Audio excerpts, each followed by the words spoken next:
All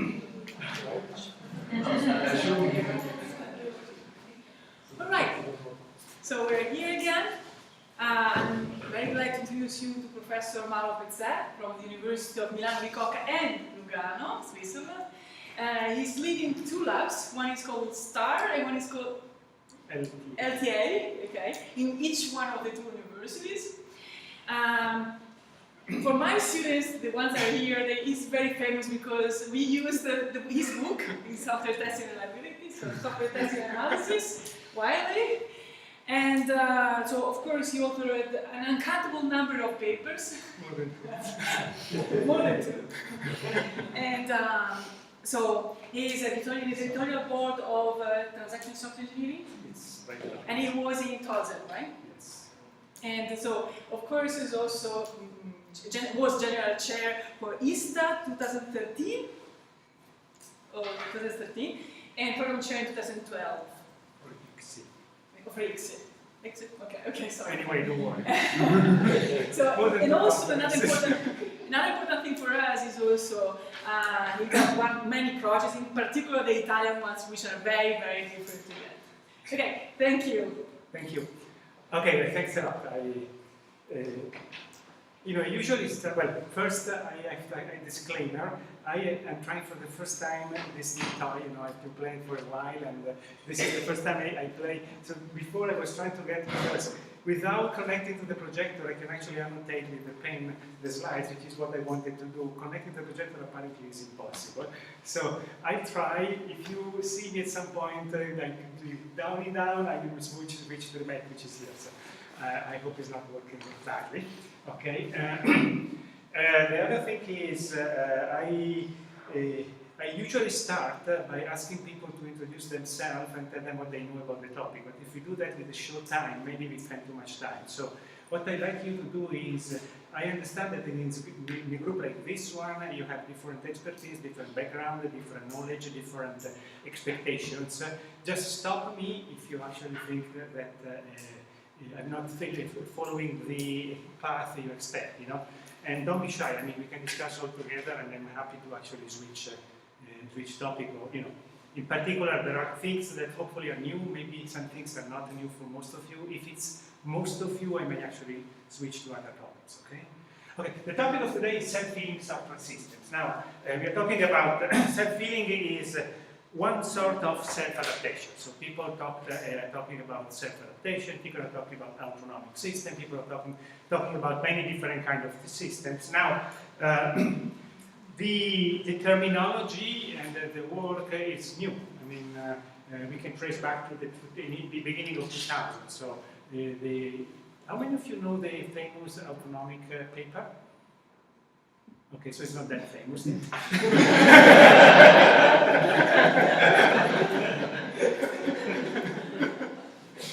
Well, this gives me a feeling also how many of you work in autonomic systems, because if you work in self-healing, self-adaptive, self-start, self-whatever, you would cite the Kephart paper. Kephart I don't know whether he still is, but he used to be vice president of IBM, and he gave a famous talk. The paper is about 5 pages, don't expect this huge technical depth, where he first introduced the terminology autonomic.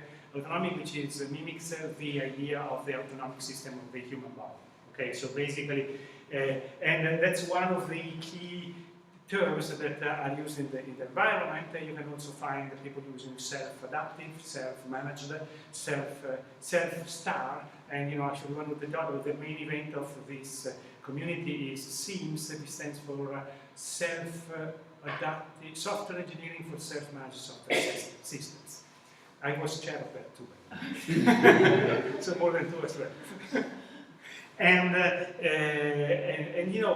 self-healing is one part of it, right? So when we talk about self-adaptive, self-healing, or autonomic, we're talking about the very famous paper 2001, the first conference 2002. So we're talking about a discipline that has been started establishing 15 years ago. So it's not that long. So it's difficult to give you a historic perspective. So if I had to talk to you about, the history of ancient Egypt, it's much easier to actually go for a large, wider set of work. So we have a very a lot of work, but not that much as you can expect. So it's going to be more like a scientific visionary lecture rather than a consolidating lecture. So I will give you some information, but it's more than solid ideas to be used, new ideas to be explored. Okay, and I organized the talk in 4, maybe 5 parts. The most, maybe the most important one is part 1, which is.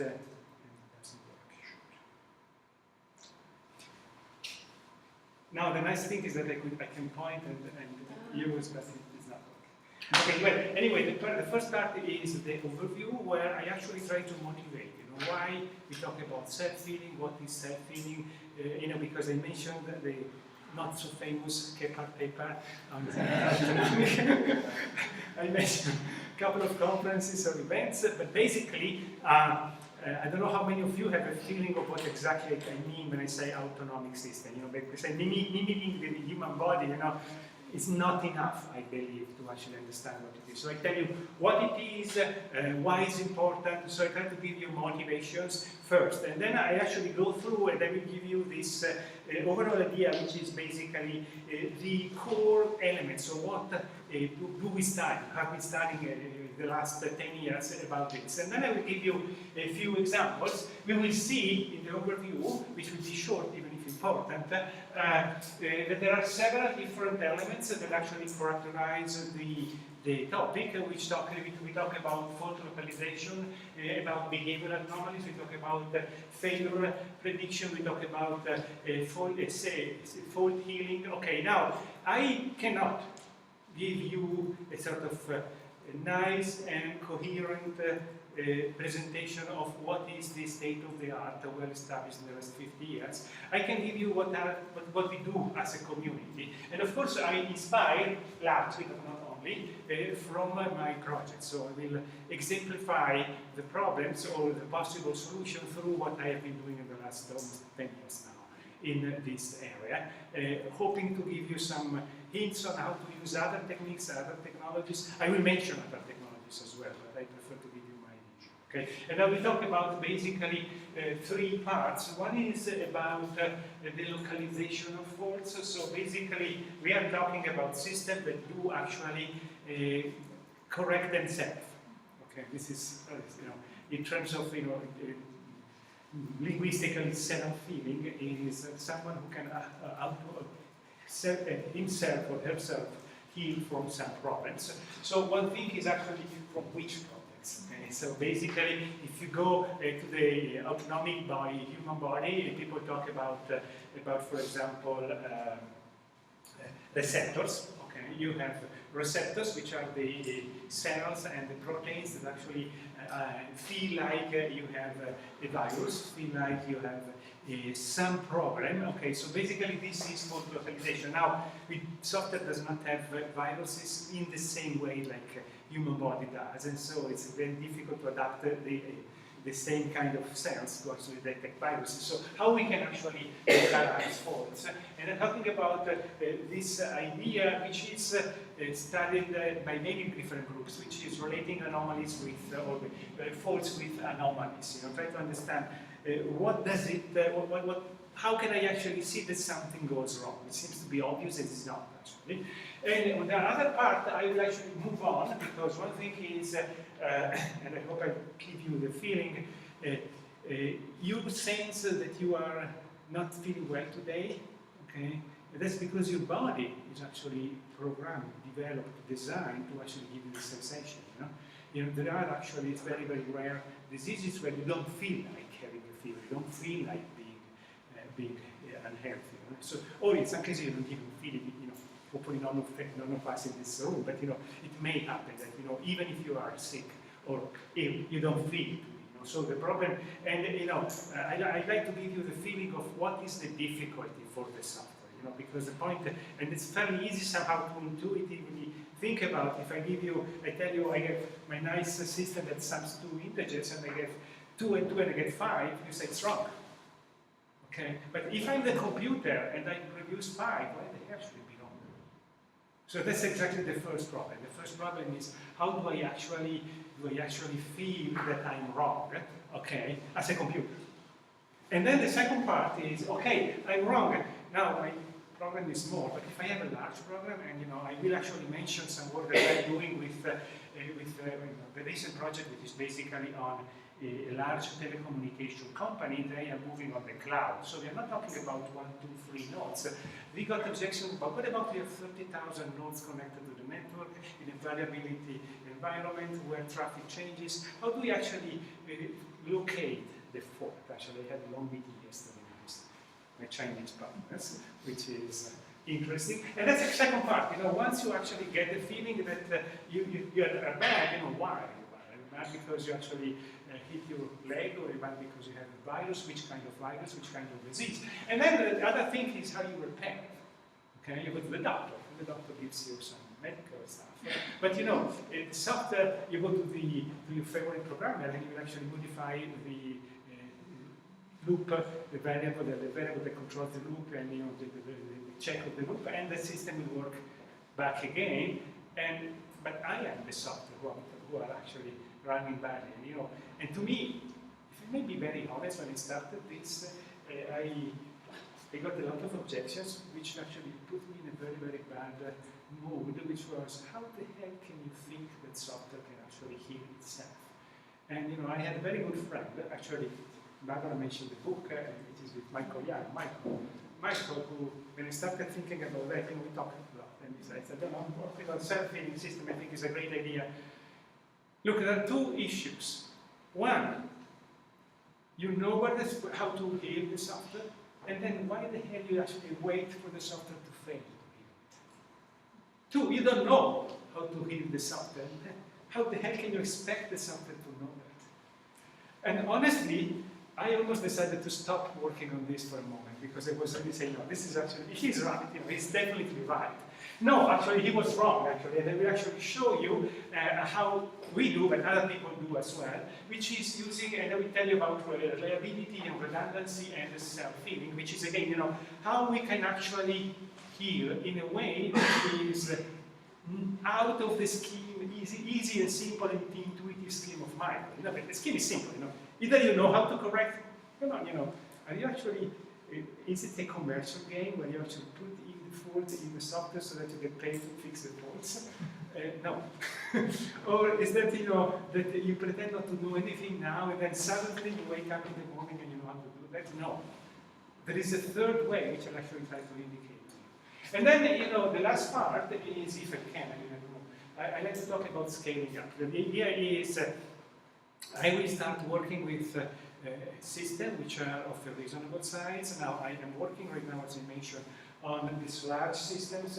We call them ultra-large systems, where healing is not just a matter of being able to actually check or correct one simple statement, or modify a call, or modify and see that. And the question is, can we do something at that scale or not? Okay, now, since I got the money to do that, I should actually convince you that we can do that. Okay, so this is basically the framework.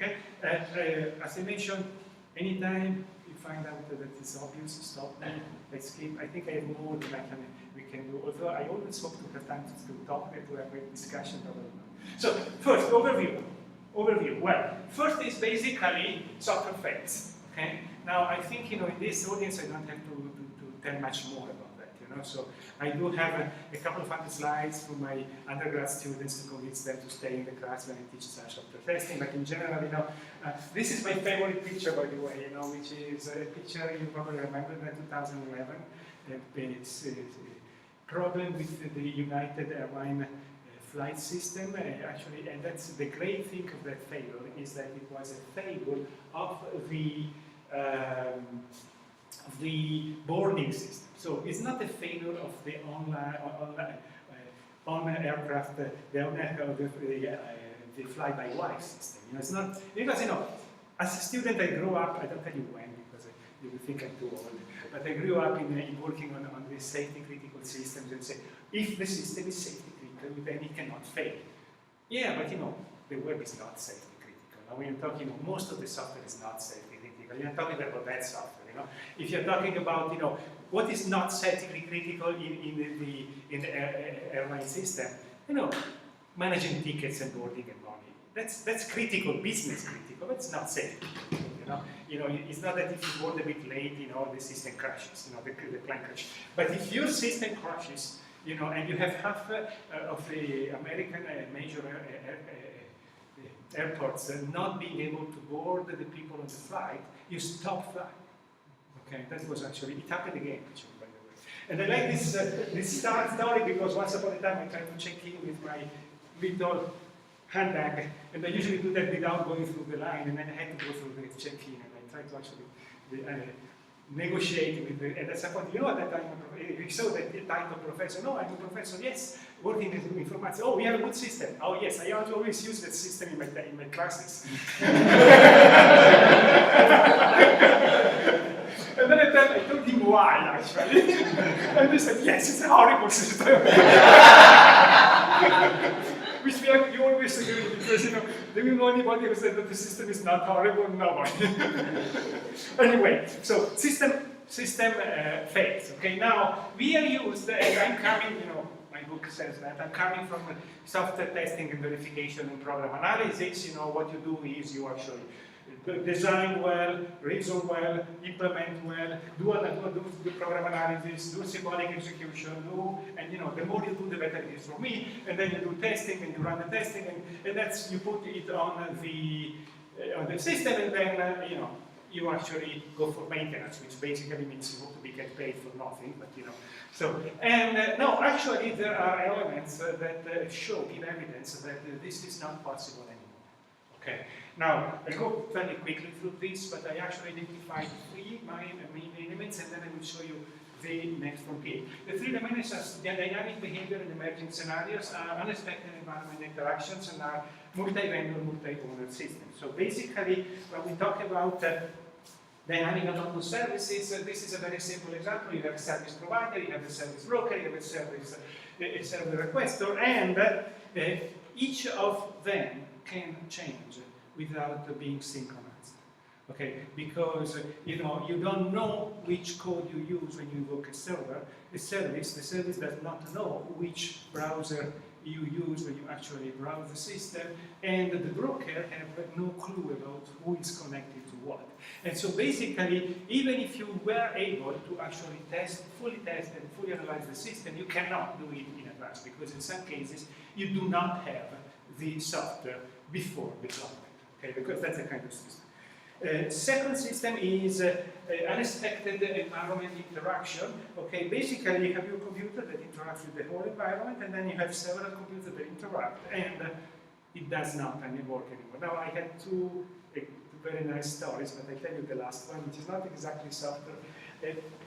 Milan Expo, not a long time ago, there was the Swiss Week, and during the Swiss Week there was the Lugano week, and there was the University week, University Day, so we had a full day for the university, and we organized a lot of events, and I was invited to this panel, and then there was this very, very funny and fancy thing, which is the flying city. We have great architects in the university, and they have very, very creative and very famous, by the way, so not only creative, much more than me, and Kepler.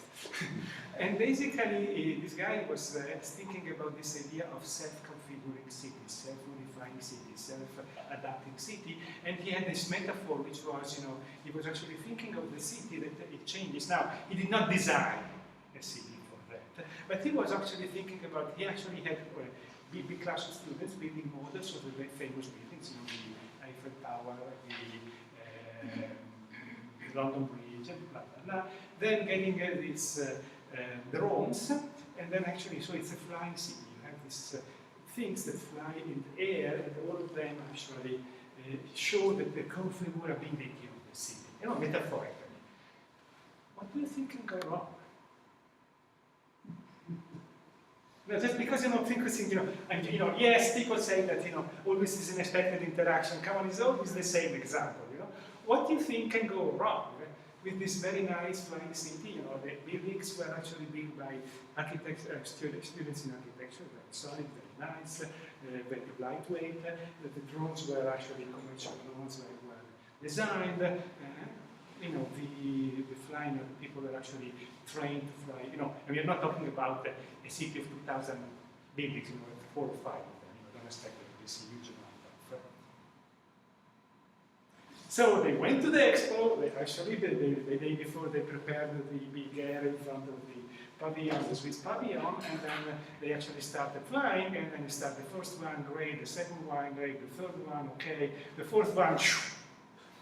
It's actually interference between the different drones.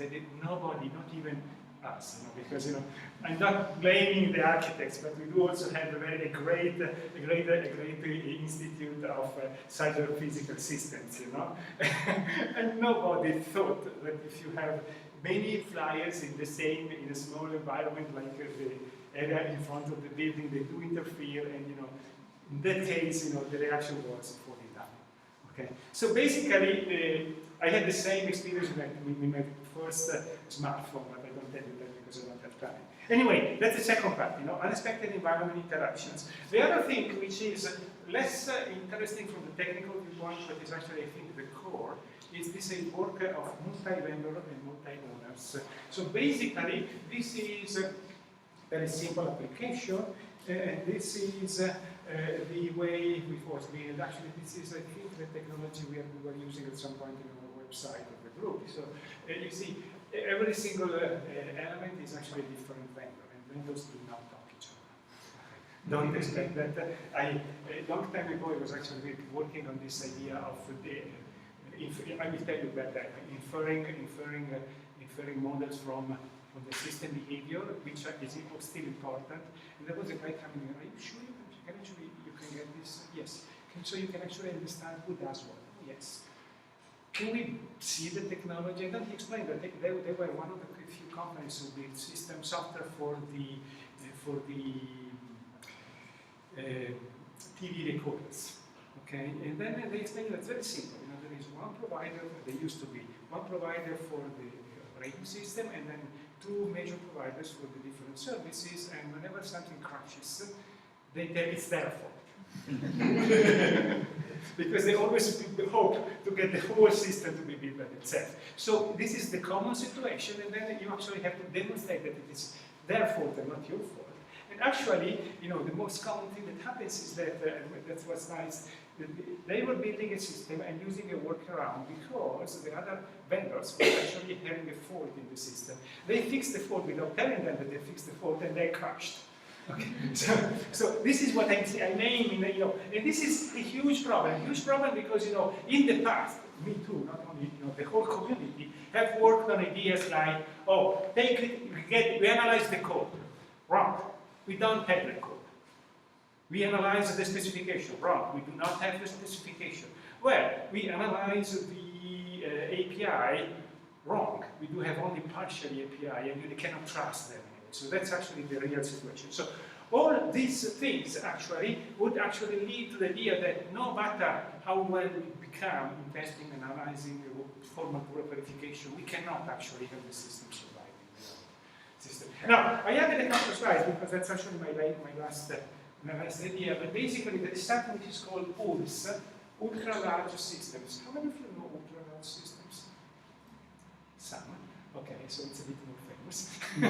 They also, not 10 years ago, basically, they started, about 10 years ago, in 2006 is the paper that actually uses the term ultra system, and they call it system of systems, which is about the same age, maybe a bit later, 2007, basically, so 10 years old. Okay, the idea is, well, the idea was to get money from the DoD. but the idea evolved into a new, let's say, the idea or the vision of a new generation of systems. Okay, so ultra-large systems are systems that are not conceived and designed in advance, by the merger and evolve over time. So basically, the idea is not that you actually think about the system, but you actually the system grows without your expectation. Okay. Now I'll give you the metaphor that is used in the presentation, which is the city metaphor. Okay. A building is designed. A city is not designed. city emerges, for many historical reasons. For example, because the government of Brazil decided to move in central Brazil to build a new city, or because some people 2,000 years ago they came here and stayed down here, or people 8,000 years ago went to Jericho and built, which is the most existing city, by the way. Okay, so they are not considered design in advance. They are a confederation of inconsistent and changing elements. You build this building, really, you what they do in the other building, or in the other building, on the other part of the city, you may get some information, but it's actually an inconsistent, sometimes evolution, with inherently conflicting and normal and diverse requirements. So basically the idea is what you need is not what they need. Okay? And this is in general true also for the software. There is no complete knowledge of the system and the subsystem as a whole. You cannot get the information about how much they pay for the wardrobe, how much, how well, how much. You can get some information, but the whole design, the whole information. There are virtually absent system boundaries. You're not talking about large systems. There is no boundary. Okay, and then the other thing is people are not users, but are part of the system. Okay, which means it's not just a matter of you need to have a very nice, good interface. For example, if you try home with a pen and you actually annotate the slides, then you can do that also in the presence of the projector. Okay, no, it's a bit much more. And I mentioned the military part because if you think about it, you actually have your system, which is a battlefield. Soldiers and tanks and aircraft are all part of the system. It's not that the soldiers are users. They are active part of the system. And then failure are the norm rather than the exception. Okay, so the key idea is we have been working so far to eliminate faults. You want to locate and eliminate faults. Now, in the case of self-healing system, also beyond, there is the point is we cannot eliminate all of them. Now, self-healing is still bound to the idea we will try to do the best we can do to avoid them as soon as possible. But the core idea, which is actually my next project, is can we actually do you believe that we live with faults? So, in the city metaphor, okay, you build the city not because you want to actually fire the city. You build the city not because you want to actually have a crime center in the city. But fire and crime is unavoidable. And so you cannot eliminate that by design. You simply need to live with that. Okay. Now, you think, yes, this is the military idea. Actually, I got this. Okay, the defense system, there are several examples. Healthcare systems are good systems. They have all these characteristics. The worldwide large computer grid, which is the computing grid of the center in Geneva, the CERN. Okay, they serve thousands of computers, 170 centers, 40 countries, 8,000 physicists working in the system as part of the system. No boundaries, no, and there are papers now. I can tell you more, but I don't want to spend too much time. Where they say that fault failures are the norm. Okay, energy grid systems. You are used to the idea that you have a nuclear power plant and you have people using it. It's not true anymore. In modern electrical grids, you have people who actually produce. There is a market, an energy market that depends on many factors. If you have your solar panels on top of your roof, you produce energy, you consume energy, you exchange energy. The cost of energy depends on whether it's a good day, a sunny day, it's a windy day, whether it's actually. So it's and the system emerges again. Retail system. Retail systems are also large systems. The biggest and most known system is Amazon. If you look, there are several papers actually describe the situation, and you can find all these ideas. So this is basically step number one: motivations. We are in the situation where coming here and giving you my usual lecture on software testing, software verification, program analysis is old. I would love to do that, by the way, but it's old. It's important, but it's not enough. Because we actually have a completely new generation of problems that have to be addressed in a different way, which is going beyond this idea